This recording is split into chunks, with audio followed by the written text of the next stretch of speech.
नमस्कार. एक प्रेम असेही या कथेचे आधीचे भाग चॅनलवर अपलोड आहेत, ते वाचण्यासाठी चॅनलला भेट द्या. ही कथा माझी स्वलिखित आहे, तर कृपया कॉपी करू नका. शिवांचे शब्द प्रियाच्या जिव्हारी लागले होते आणि ती तशीच कुणालाही न सांगता हॉस्पिटलमधून बाहेर पडली. तर जसे पौर्णिमाजीचे लक्ष शिवांशवरून हटून प्रियावर गेले, त्यांना प्रिया तिथे कुठेही नाही दिसली आणि त्या खूप म्हणजे खूप घाबरल्या. कारण प्रियाची मनस्थिती सुद्धा काही बरी नव्हती. राजीवजी आणि पौर्णिमाजी मिळून प्रियाला शोधत होते.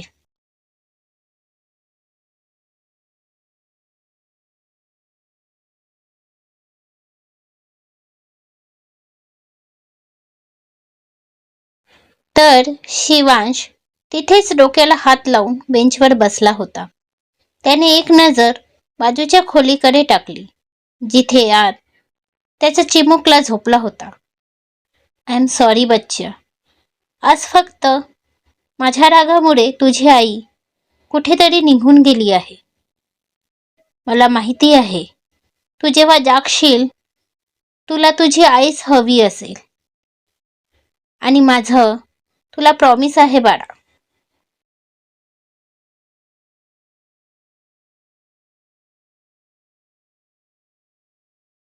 मी तुझी आई परत आणेल. शिवांश खोलीकडे बघत मनात बोलला आणि सरळ उठून उभा झाला. त्याने डोळ्यात आलेले त्याचे अश्रू पुसले आणि तो तिथून निघाला. पण जाण्याअगोदर त्याने एका नर्सला चिकू जवळ पाठविले. इकडे मात्र प्रिया भान हरपून हॉस्पिटलच्या बाहेर आली आणि ती तशीच रोडवर निघाली. तिला कसलेच भान नव्हते. ती रडत रडत समोर समोर जात होती. सोबतच डोळ्यातून येणारे पाणी आपल्या उलट्या हाताने पुसत होती.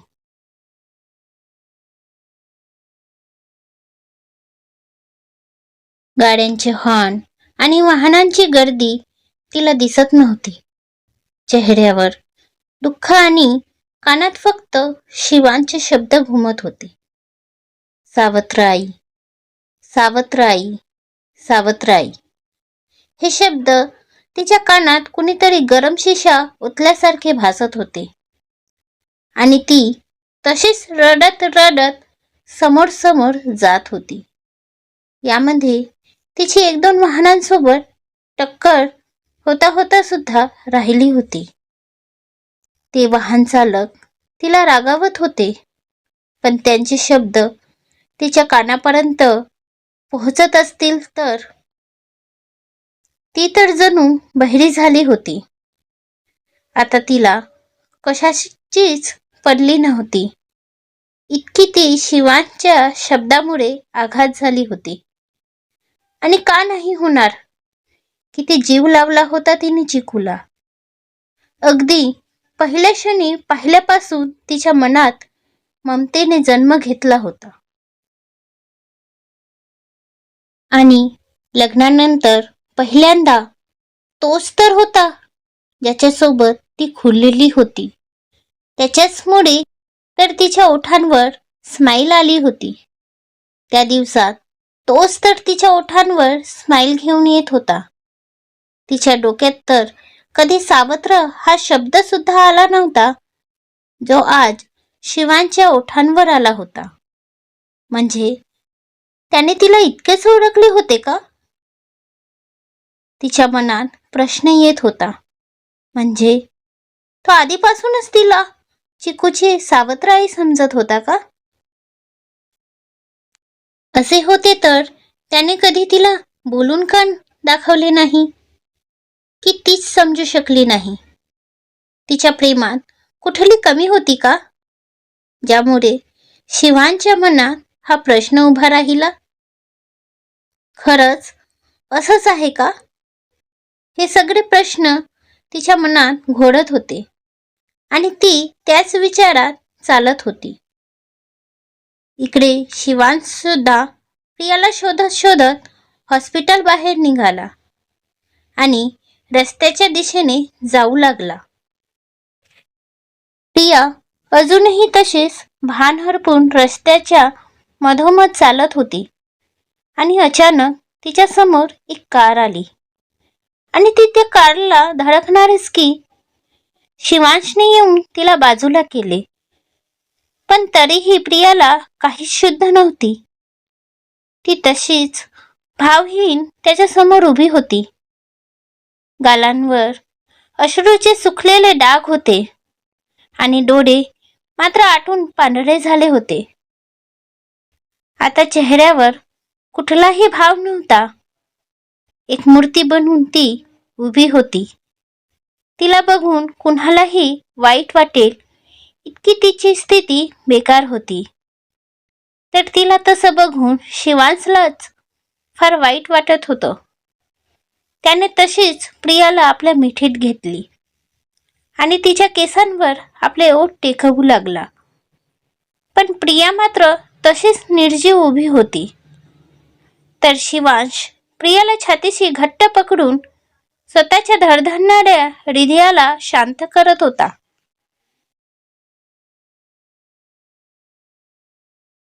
डोळे मिटून खोल खोल श्वास घेत होता. एक सेकंद जरी उशीर झाला असता तर आज होत्याचं नव्हतं व्हायला वेळ लागली नसती. म्हणून त्याचं हृदय भीतीने घाबरून सुटलं होतं. थोडा वेळ शांत झाल्यावर त्याने प्रियाला थोडं दूर केलं आणि तिला निरखून सर्वत्र बघू लागला. तिला काही झाले तर नाही याचीच तो खात्री करून घेत होता. म्हणून तिच्या शरीरावर त्याची नजर फिरत होती आणि तिला नीट बघून तो शांत होत होता.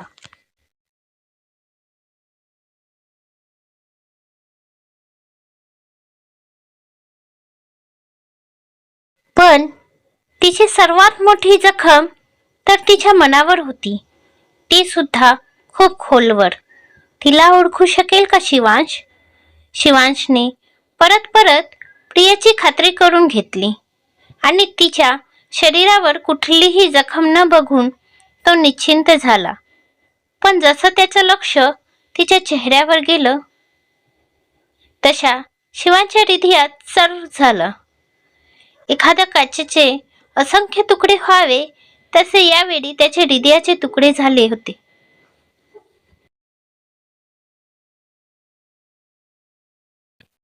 तिचा तो सुकलेला निस्तेज चेहरा, ते रडून रडून सुजलेले डोळे आणि गालावर वाढलेले ते पाण्याचे डाग बघून त्याचा जीव वरखाली होत होता. हे हॉस्पिटलमध्ये आल्यावर पहिली वेळ असेल जेव्हा शिवांश तिला बघत होता. नाहीतर आतापर्यंत तर त्याचे रागानेच गाल फुगले होते. प्रिया नावाची कुणी अस्तित्वातच नाही असाच तो वागत होता.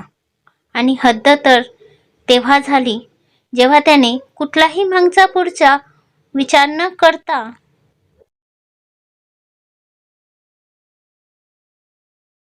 प्रियाला नको नको ते बोलून गेला.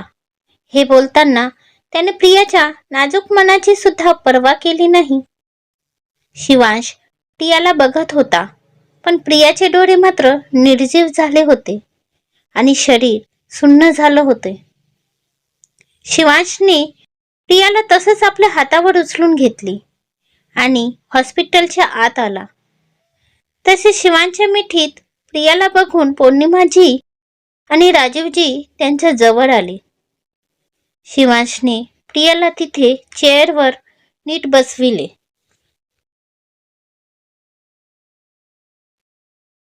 प्रिया बाळा, तू तू ठीक तर आहेस ना? आणि अशी कुठे निघून गेलीस तू, कुणालाही काहीही न सांगता? आम्ही किती घाबरलो बाळा.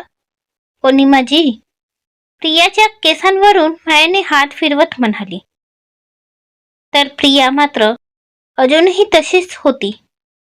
आम्ही काय म्हणतो पौर्णिमा, तुम्ही आणि प्रिया आता घरी जा. ती आराम करेल तर तिला थोडं बरं वाटेल. राजीवजी प्रियाची अवस्था बघून म्हणाले. त्यावर पौर्णिमाजींनी सुद्धा होकार दिला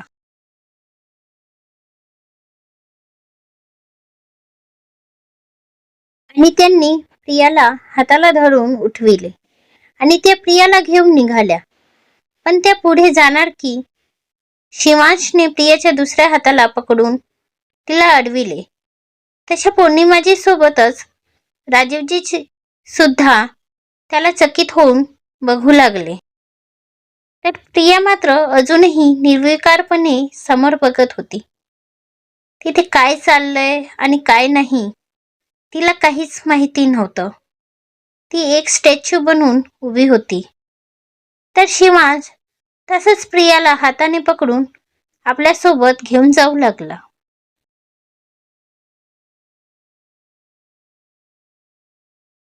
राजीवजी आणि पौर्णिमाजी अचंबित होऊन फक्त बघत राहिले. इतकं तर ते शिवांशला जाणून होते की आता शिवांश असा काही वागणार नाही ज्याने प्रियाला त्रास होईल. म्हणून ते तिथेच थांबले. राजीवजी यांनी पौर्णिमाजी यांना तिथे चेअरवर बसण्याचा इशारा केला. तशा त्या तिथे बसल्या. या एका दिवसात त्यांनी खूप काही बघितले होते. चिकूचे पायऱ्यांवरून पडणे, शिवांश आणि प्रियाचे भांडण, नंतर प्रियाचे असे न सांगता निघून जाणे.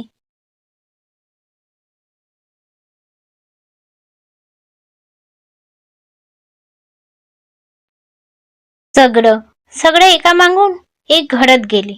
त्यामुळे पौर्णिमाजी यांचे डोके दुखू लागले आणि त्या तिथेच डोक्याला हात लावून बसल्या. हे घ्या, तुम्हाला बरं वाटेल. राजीवजी यांचा आवाज आला. तसं पौर्णिमाजी यांनी पाहिलं तर राजीवजी चहाचा ग्लास घेऊन उभे होते. ते बघून पौर्णिमाजींच्या ओठांवर स्माईल आली. तुम्ही बरोबर ओळखता आम्हाला. आता याचीच गरज होती. पौर्णिमाजी हलके स्मित करत चहाचा ग्लास घेत म्हणाल्या. अहो, आता आम्ही नाही ओळखणार तर कोण ओळखणार तुम्हाला? कधी कशाचा त्रास होतो आणि काय हवं ते आम्ही चांगले जाणून आहोत. संसाराला इतकी वर्ष झालीत आता. राजीवजी त्यांच्या बाजूला बसत म्हणाले. हे मात्र खरं आहे तुमचं. आज तर तुम्ही आम्हाला आमच्यापेक्षा जास्त ओळखता, पौर्णिमाजी म्हणाल्या. आणि तुम्ही आम्हाला, राजीवजी बोलले.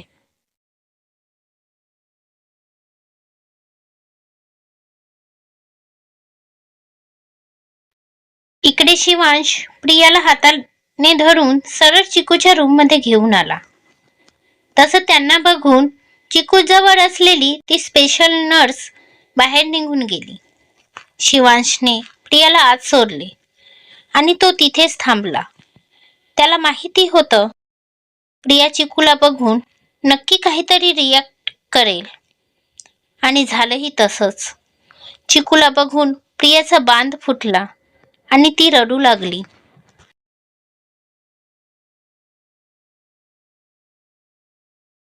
आतापर्यंत मनात ठेवलेले सगळे दुःख ती आपल्या चिमुकल्याला बिलगून मोकळे करत होती. त्याला मायेने सर्वत्र चुंबन घेत होती. कधी त्याच्या हातावर तर कधी त्याच्या चेहऱ्यावर. सगळीकडे तिने आपल्या मायेचा ओलावा उमटून दिला होता. पण तिचे अश्रू अविरत वाहत होते. थोड्याच अंतरावर असलेला शिवांश प्रियाला बघत होता आणि त्याला आपल्या बोललेल्या शब्दांचा आता पश्चाताप होत होता. कसा तो आपल्या रागात प्रियाला हे सगळं बोलून गेला आणि तिच्या प्रेमावर सावत्र असा बट्टा लावून दिला. यासाठी भलेही प्रिया त्याला माफ करेलही, पण तो मात्र कधीच स्वतःला माफ करणार नव्हता. सॉरी बच्चा, आज माझ्यामुळे तू असा इथे आहेस. प्लीज बच्चा, एकदा आपल्या आईला माफ कर. पुन्हा कधीही ही चूक होणार नाही. प्रिया चिकूच्या कपाळावर मायेने हात फिरवत बोलत होती.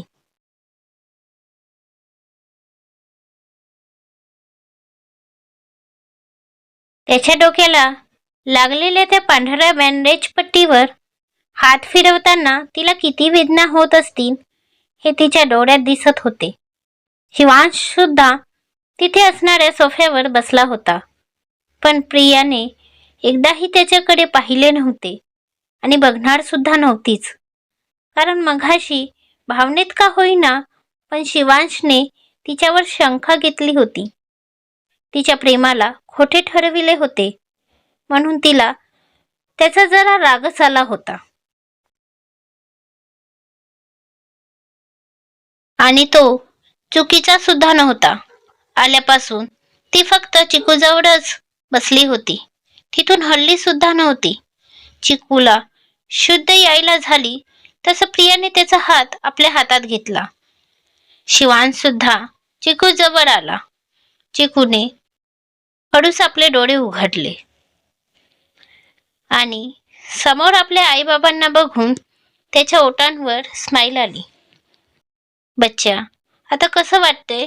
हे जास्त दुखत तर नाही ना?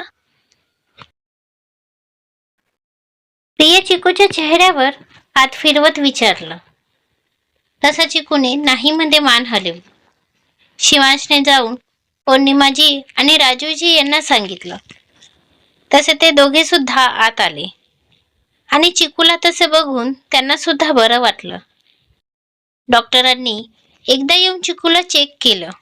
नंतर शिवांशने डिस्चार्ज फॉर्मॅलिटी पूर्ण केली आणि ते सगळे चिकूला घेऊन घरी आले. येताना सुद्धा प्रिया चिकूला मांडीवर घेऊन पौर्णिमाजी सोबत मागे बसली होती, तर राजीवजी शिवांश सोबत समोर बसले होते. शिवांश मात्र फ्रंट मिरर मधून प्रियाला बघत होता. प्रियाचं लक्ष जसं तिकडे गेलं तिने आपली मान खाली घातली आणि चिकूच्या केसांवरून हात फिरवू लागली. थोड्याच वेळात ते सगळे घरी पोहोचले. तशी प्रिया चिकूला घेऊन सरळ आपल्या खोलीत निघून गेली. पौर्णिमाजी आणि राजीवजी सुद्धा आपल्या खोलीत निघून गेले. आता बघू शिवांश प्रियाचा हा अबोला कसा काढतो पुढच्या भागात लवकरच. आजचा भाग कसा वाटला ते कमेंट करून नक्की सांगा, कारण तुमच्या येणाऱ्या कमेंटवर मी पुढील भाग लिहित असते. आणि कथा आवडल्यास लाईक शेअर करून चॅनलवर सबस्क्राईब करा. प्लीज मला सपोर्ट करा. धन्यवाद.